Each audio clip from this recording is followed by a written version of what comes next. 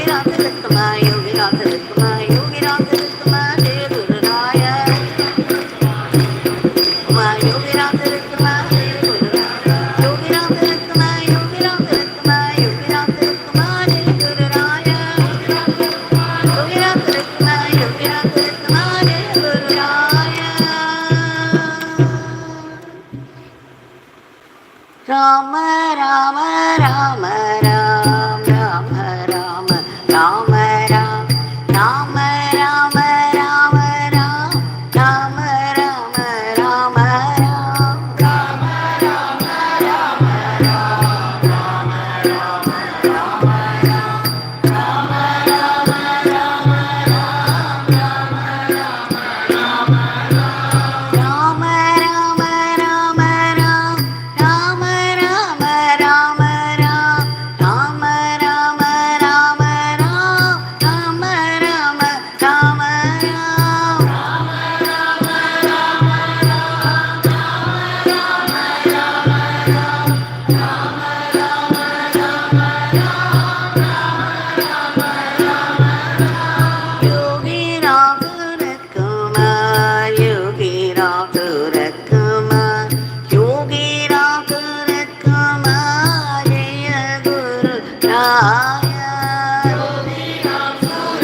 भगवान श्री योगी राम सूरत कुमार की जय। सर्वं Yogi Ram Surat कुमारार्पणमस्तु।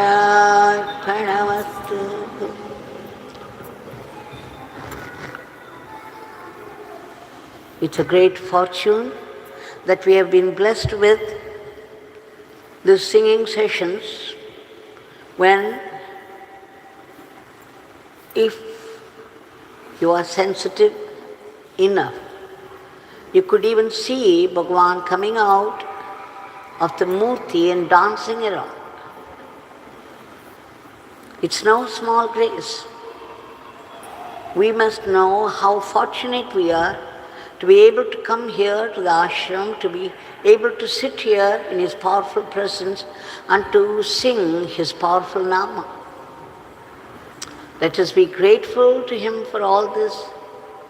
And in celebration of his grace, we have offered the nama lotuses at the lotus feet of Bhagavan.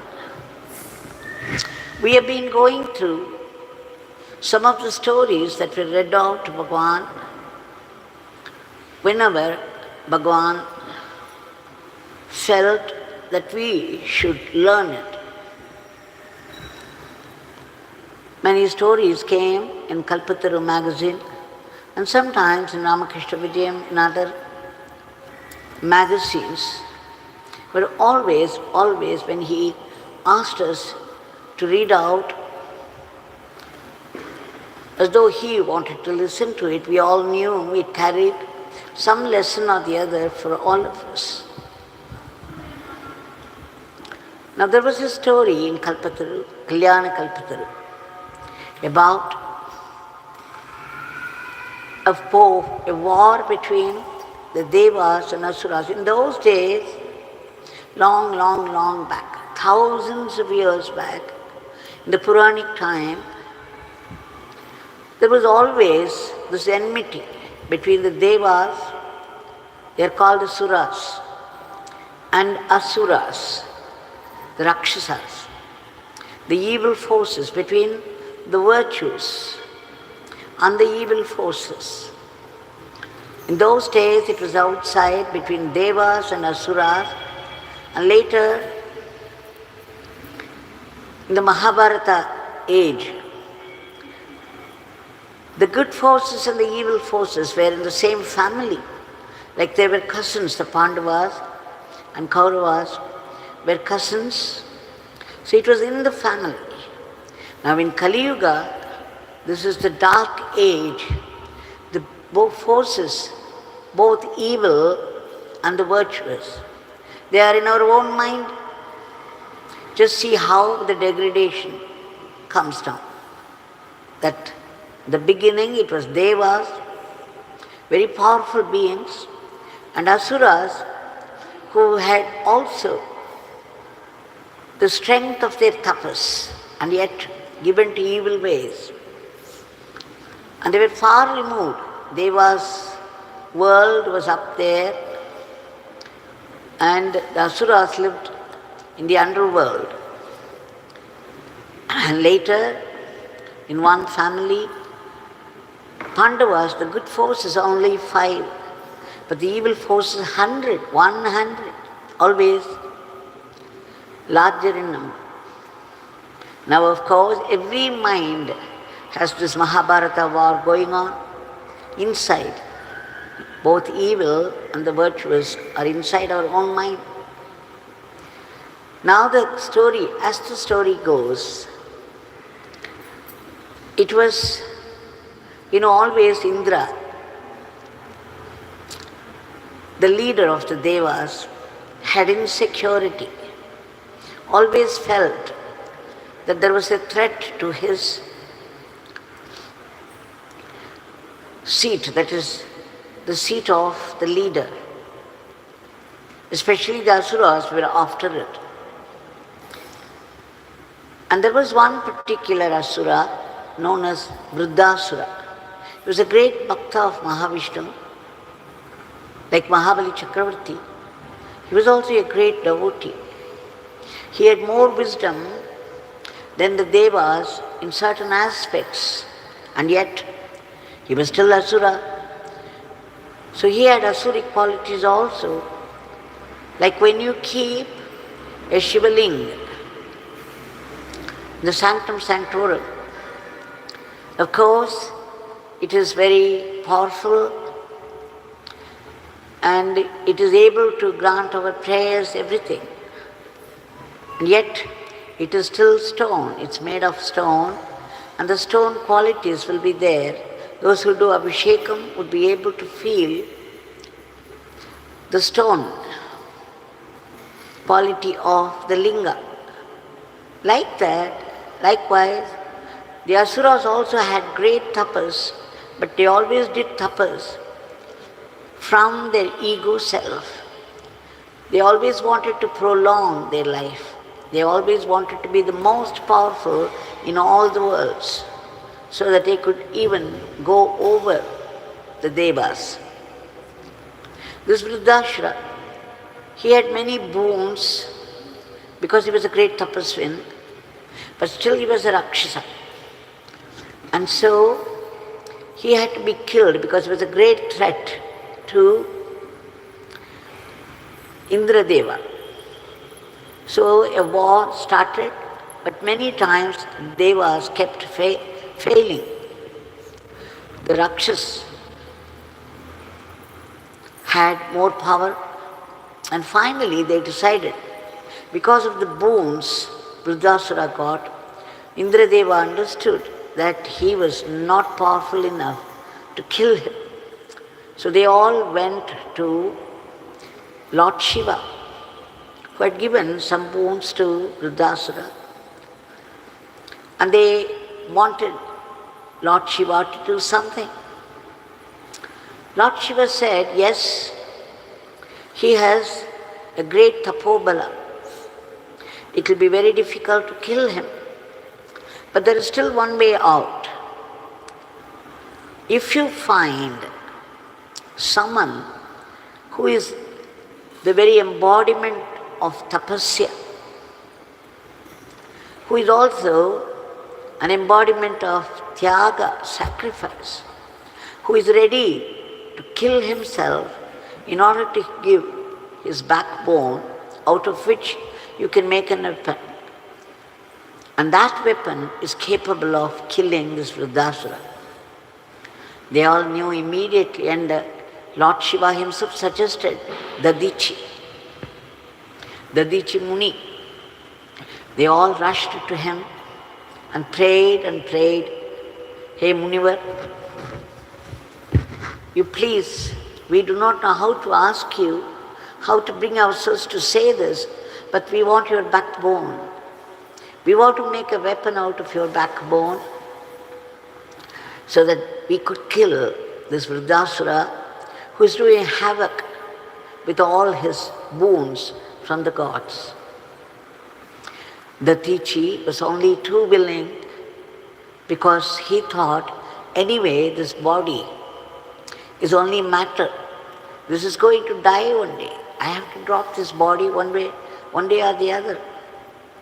So if I could do it for the sake of these devas who are keeping up the world moving, who have great responsibilities in the run of the world, what better fortune is there than this? What better punya? So he was ready, and then with his Dhyanagni, he became ashes. And then his backbone was taken and they made Vajrayata. Vajram means a very, very powerful, a hard, powerful weapon. And with the help of which they killed this Vriddhasura and put an end to the Asuric governing. Till then, the story thus ended in the Kalyana Kalpataru. And of course we understood that to tackle an evil force, we need more than our physical strength or mental strength. What we need is spiritual strength. Or in one word, it could be called the grace of God. But after that, when Swami Kamalatmananda had come here to the ashram and stayed on, he gave me some books. He has written such beautiful books of stories, collected from varied books of varied times. In one of the books I saw the continuation of this story. And that also appealed to me in its moral teaching. And there, the story says that Dadichi Muni's son, Pipalada, when he came to hear that his father had given up his body, gone, burnt himself to ashes, leaving behind his backbone, which was made into Vajrayita and used to kill Vriddashram, he got very wild. How dared these devas do this to his father? How could he be made to sacrifice himself for the sake of these people, for the sake of protection of their positions? Now, a decision came to him. He should somehow find enough divine strength to kill these devas, to destroy them completely, who exploited his father's virtues. So he went into a very hard tapas. We call it Gora tapas, just for the prayer that he should get a boon from Lord Shiva, which should be enough to kill all the devas, to finish them all completely. And he did for so long that he pleased Lord Shiva. Lord Shiva knew why he was doing tapas, and he was bound. If anybody did tapas for any reason, the gods would be bound to give them what they want. That's how I tell often to many people who come here, if they have a problem at home, somebody is not getting married, somebody is not getting a job, somebody is not getting a child, or somebody is very sick and they have to come out of it. No matter what the prayer is, you just take up one prayer, and for the sake of that prayer, you keep chanting the name Yogiram Saratma, chanting and writing and chanting and writing. At some nama, the prayer would be answered. So now Pipalada, when Lord Shiva appeared before him saying, I am very pleased with your tapasya, now tell me what you want. So when Pipalada expressed his wish to finish off all the devas who exploited mercilessly his father's virtuous bent of mind, Lord Shiva tried to tell him, this is not fair. They are all responsible people, responsible celestials. They have such responsibilities in the run of the world, the run of the cosmos. If they are destroyed, the whole cosmos will be destroyed. So it's very difficult to give that boon. You ask something else. But then Pipalada said, no, I have done my tapas only for this reason. So you have to give me this. Now Lord Shiva said again, look, if I have to do any destruction, I have to open the Agni in my third eye. And even a little opening of this eye will create a very destructive heat which would destroy the whole world. You don't want to be a reason for the destruction of all the worlds. But Pipalada was very adamant. He said, no, no, Lord Shiva, please give me what I want. Then Lord Shiva said, Okay, I shall open my third eye just a little. Let us see what happens. As per your wish, I'm now opening. And then he just opened it, a slit, just a little. Now what happened is Pipaladas started to scream. He said, what's happening to me? What's happening? The whole body is burning. I'm unable to bear the heat. Why are you doing it to me? I wanted it only for the devas, but you see, I'm burning. Then Lord Shiva said, look, all these parts of your body are being governed by those devas. Each one is responsible for a particular part of your body. So they are all living in your body also. Now you see, your one eye is being governed by Lord Surya. The other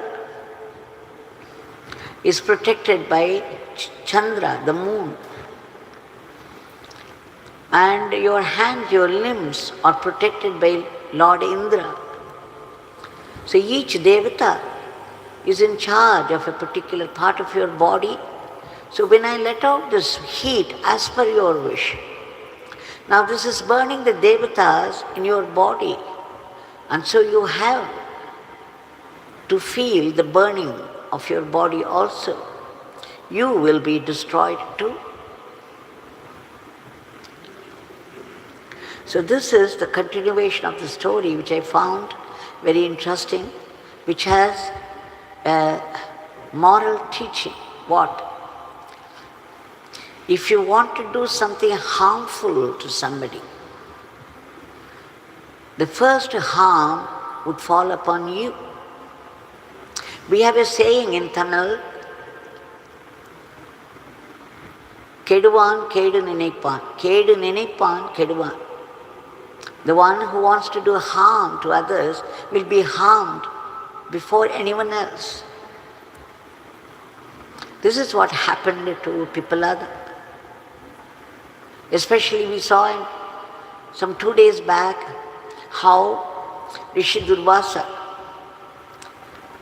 cast a curse upon Ambarisha and how the Sudarshana Chakra was after him, chasing him to every nook and corner for 1 year, ready to behead him.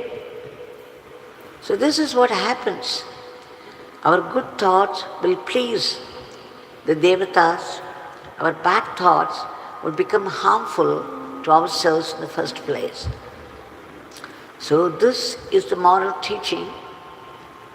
Of course, when I read it out to Bhagwan, it was only the first part, because in Kalyana Kalpataru, the second part was not given. This I found in Swami Kamalatmananda's book, a continuation where the moral teaching is complete. In the first part, Dadichi, the sacrifice, readiness to sacrifice the whole of himself for the sake of the devatas.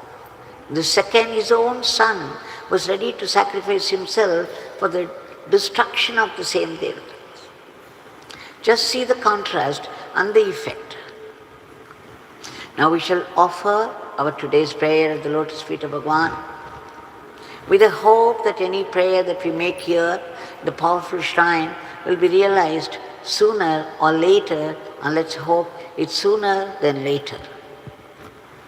Bhagwan, we beg you again and again, 1,000,000 times, for your immediate divine intervention to bring forth a dharmic normalcy today to the world in all aspects of life. What do we see in today's world? So much violence everywhere and growing enmity, causeless enmity between people and people, countries and countries. And we know it's already on, the war between two countries with all the atrocities attached to it. And then again, the sudden attacks of vicious diseases causing a lot of killing, and the violence of nature. We beg you, Bhagavan, to bring in harmony, peace, order, where there is chaos and disharmony, and friendship and brotherhood with mutual understanding and readiness to help, and of course the control over those vicious diseases and the furies of nature. We also beg you to uproot all the negativities of the human mind, the Rakshasi qualities of the human mind which are responsible for today's world. We also beg you to reach out to those people who have been stranded in varied parts of the world for some reason or the other. Of course, it's always the past karma, whichever community they belong to, whichever country, whichever language they speak, whichever religion they belong to, they are suffering without help or protection. We beg you to reach out to them and do the needful. We also beg you to protect all those unselfish people who've been slogging for the sake of the others from unhealthy criticisms, unhealthy reproaches and aspersion. We beg you again to promote the economy of the country and the growth in varied fields of activity which include science, technology, arts and culture, and above all, spirituality. And Bhagavan, that India should reach that great status of Vishwaguru, the world teacher, so that it could guide the other countries in the path of Dharma. And we also pray to you in all earnestness and sincerity for ceaseless chanting of your powerful name, Yogi Ram Sarat Kumar, an unbroken remembrance of your teachings and leelas so that we could assimilate them and convert them into Atma Shakti. We beg you to bless us to be sattvic instruments in your hands. We don't want to be Pipalada. We don't want to be Vruddhashuras. Just see, Vruddhasura was such a great bhakta of Vishnu, and yet he had these asuri qualities, for which sake he had to pay with his life. But in Bhagavatam, they praise Vruddhasura for his bhakti, and they have a reason for his death also. But we won't go into it. We shall pray to Bhagavan to bless us, to run our everyday life as an offering to him and not be caught by the temptations of Maya. Once you fall into the pit of Maya, we have no idea how long it would take to come out of it and how much struggle it is.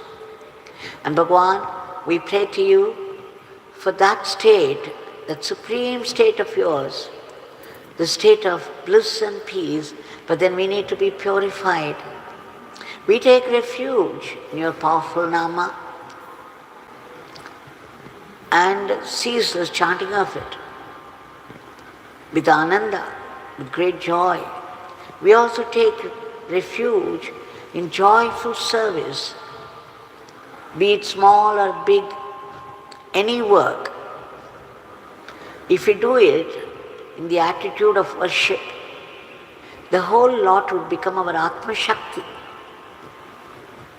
And that we have to do without any unhealthy competition or jealousy, and that in the spirit of surrender to the Guru. So now, every work that falls into our hand, wherever we live, we may live in our home in some place, or we may live in a forest, or we may live in an ashram or temple. Whatever work falls into your hand, you do it in the spirit of worship of God. And then you would see how you gather the divine power.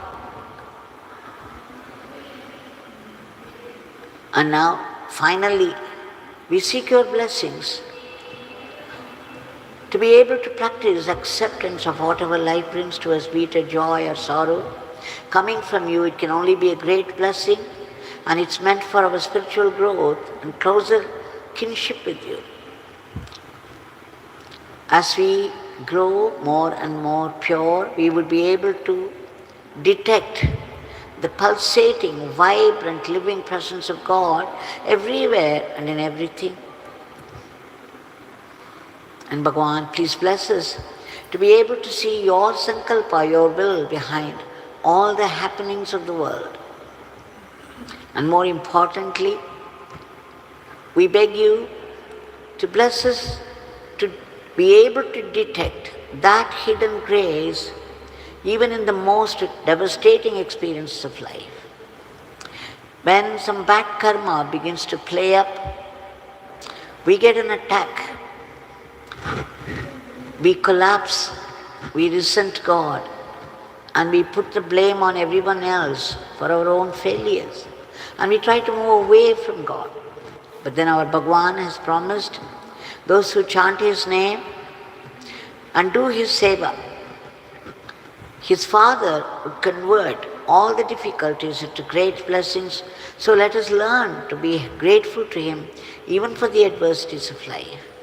And Bhagavan, we seek your blessings for all the species of the cosmos in whatever state of being they are, to be lifted to a higher plane. And finally, we who have been seeking only solutions for the endless problems of our life, seek dissolution of the ego, the root cause of all evil, the identification with the body, aham bhavam. This aham bhavam must be given up and it must grow into atma bhavam. Then only we'll be free from the vicious cycle of births and deaths, so that we be blessed with that immortal life, that eternal living and eternal servitude to that eternal supreme divinity. Jai Yogi Ram Surat Kumar.